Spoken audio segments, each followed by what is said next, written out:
Now we come to the greatest chapter in Isaiah, and indeed the whole Old Testament. Chapter 53 continues to speak of this new servant figure who we meet in chapter 42 and again in chapter 49. And here is the great explanation of what Jesus did for us on the cross.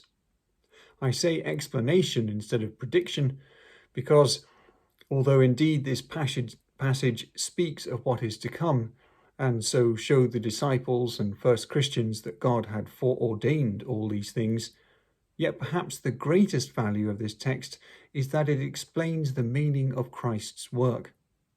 The cross is not simply the inevitable fate of the prophet. It is not only that God rescued his Holy One from death. It is that by this innocent servant's death, the sin of all was paid. Death is defeated not only in the sense that God made Jesus alive, but specifically in that he paid the wages of sin in our stead. Death is defeated because it holds no legal claim over us. Our guilt says we must die, but once the guilt is removed and put on the servant, we are released from death. This is why, even in death, the sting has been removed, as Paul says in 1 Corinthians 15, quoting from Isaiah. Death becomes, for the believer, merely sleep from which we will all be wakened by Christ. Again, this passage was crucial for explaining what Jesus' death meant. As we shall see when we read Mark's Gospel next in our Restore plan, the disciples were shocked and bewildered by Jesus suddenly announcing to them that he must die, and that this was a fulfillment of Scripture. What Scripture? Peter's immediate response was to rebuke Jesus and say that this will not happen to him. We have to remember how differently things looked for them before the cross, and how difficult it was for Jesus to prepare them. In Mark 10, after another occasion when Jesus warned them that he was going to die, James and John asked to be seated at Jesus' right and left hand in his kingdom. Jesus tells them that lording it over people is the way of the Gentiles. But Jesus' disciples must become a servant. And then, in verse 45, he alludes to Isaiah 53 by saying that the Son of Man did not come to be served, but to serve, and to give his life as a ransom for many. Thus, Jesus subtly explains the meaning of his impending death by this amazing passage. The disciples would not understand it at the time, but they would come back to it afterwards.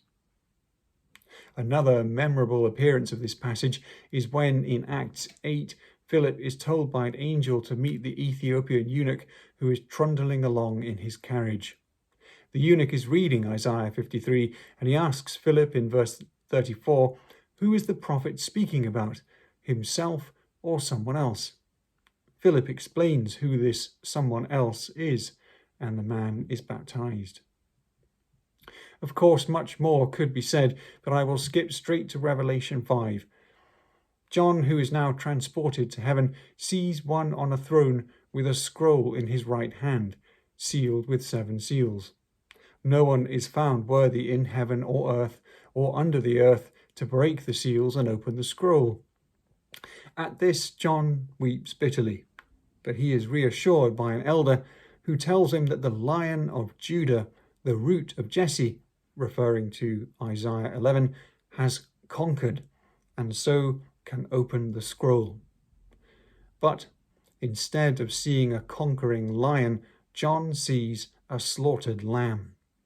This lamb takes the scroll, and the elders respond with a new song, in which they proclaim that the lamb was worthy to take the scroll because you were slaughtered, and by your blood you ransomed for God saints from every tribe and language and people and nation. So returning to Isaiah 53, I must point out that this section begins in 52:13. Numerous parts of this poem have been quoted or alluded to in the New Testament, and I will not be able to list them all here.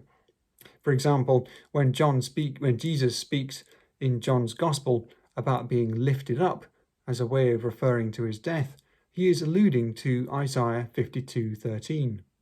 We see this in John 12, and then a few verses on, John quotes from Isaiah 53:1 to show that what Jesus would do on the cross would not be believed.